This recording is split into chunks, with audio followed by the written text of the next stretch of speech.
రాజు అండి, మనిషి కుమారుడు ఎవరో తెలుసా? రాజు. ఏమండి, ఇది మరియ పెట్టిన పేరు కాదు, సంరక్షకుడుగా ఉన్న యేసోపు పెట్టిన పేరు కాదు.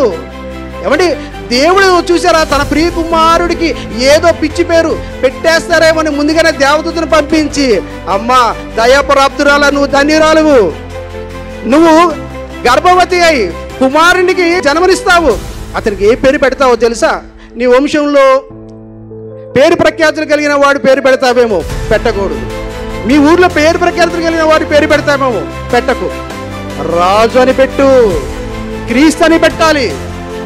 క్రీస్తు. ఎందుకంటే భూమి మీద కానీ పరలోకంలో కానీ నా తర్వాత ఏలకుడు ఎవరంటే అదే యేసుక్రీస్తు వారండి. యేసుక్రీస్తు వారు. ఈ యేసుక్రీస్తు వారు ఈరోజు ఈ పాప క్షమాపణ నీవు పొందుతున్నావు అంటే అధికారం ఎవరి చేతిలో ఉందో తెలుసా? ఏ మనిషి అయినా పాప క్షమాపణ పొందాలి అంటే అన్ని నామముల కల్లా పైనామం ఒకటి ఉంది. అన్ని నామముల కన్నా పైనామం ఒకటి ఉంది. ఆ నామమే క్రీస్తు యేసు అండి. ఆ యేసును చూసి ఈరోజు ఈర్షపడుతున్న దౌర్భాగ్యులు ఎందరో మన ముందు. ఆ నామంలో నీకు ప్రక్షాళన నాన్న, ఆ నామమే నువ్వు శిరోధారంగా ధరించుకోవాలి. ఆ నామంలో నీకు పాప విమోక్షణ, ఆ నామంలో నీకు మోక్షం, ఆ నామంలో తప్ప ఏ నామంలో నీకు మోక్షం లేదు.